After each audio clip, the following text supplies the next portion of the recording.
Alright guys, this video is about how to do a hair installment on receding hairlines without using a hair system.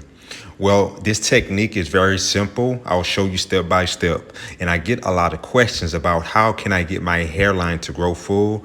What can I do? Well, here's an alternative. Check it out.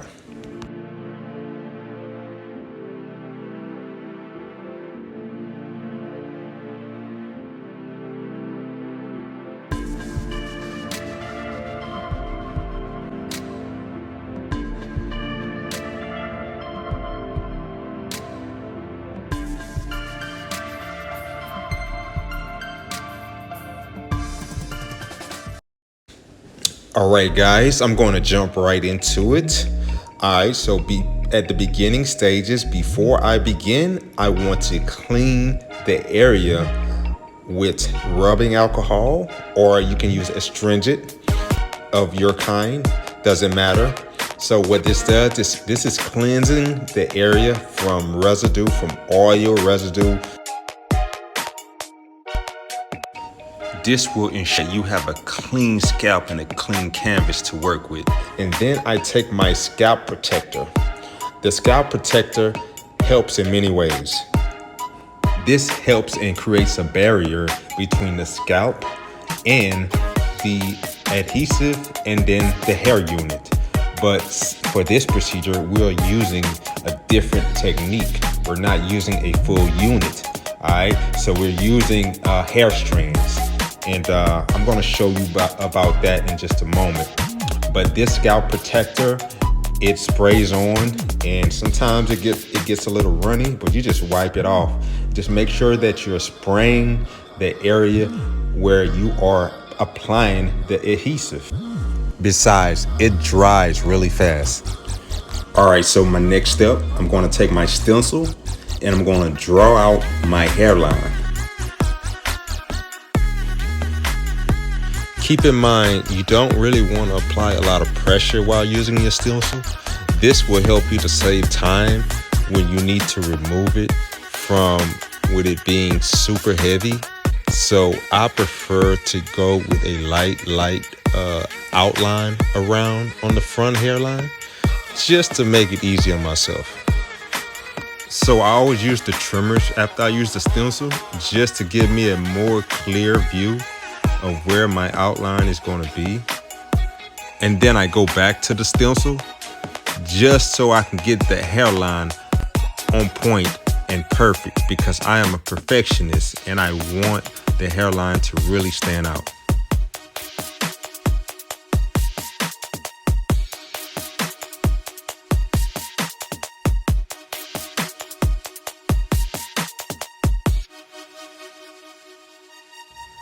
I am going to apply the Ghost Bond on the scalp in between the receding hairline and then that natural line.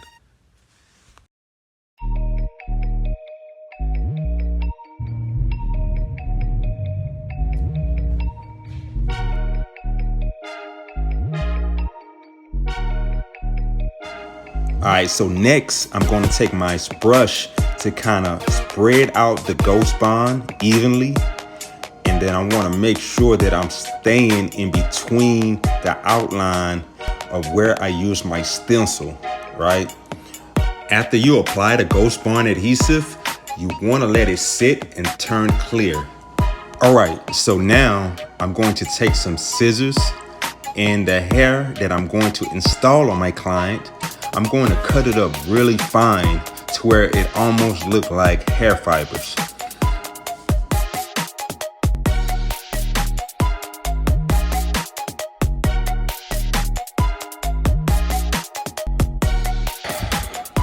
All right, in this step, I'm going to apply the hair to the scalp into the hairline in small portions, one by one.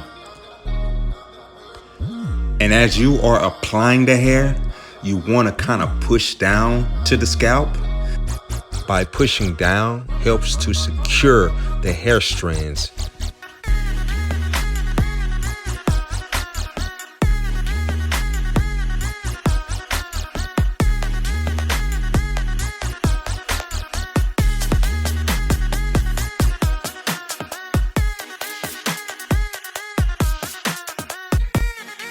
So there's a few spots that I need to hit with my Ghost Bond, and I just apply a little more Ghost Bond, and then I'm gonna let it dry a little bit, let it clear up, and then I'm gonna apply the hair. And with this installment, you don't want to apply the Ghost Bond to the hair. You want to apply it directly to the scalp where it's no hair, because once you apply it to the hair, it's going to really cake up and it's going to be hard to get the Ghost Bond out. So I had to apply a little more Ghost Bond on the front line.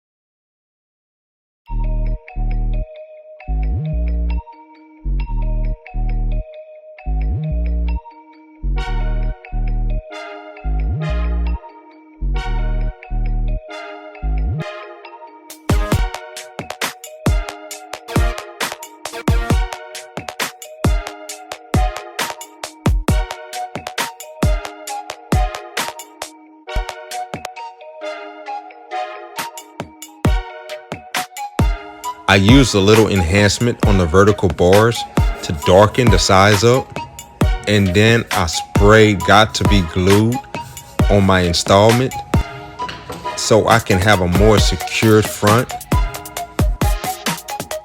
I sprayed hair fibers to give a more fuller and darker appearance on the hairline.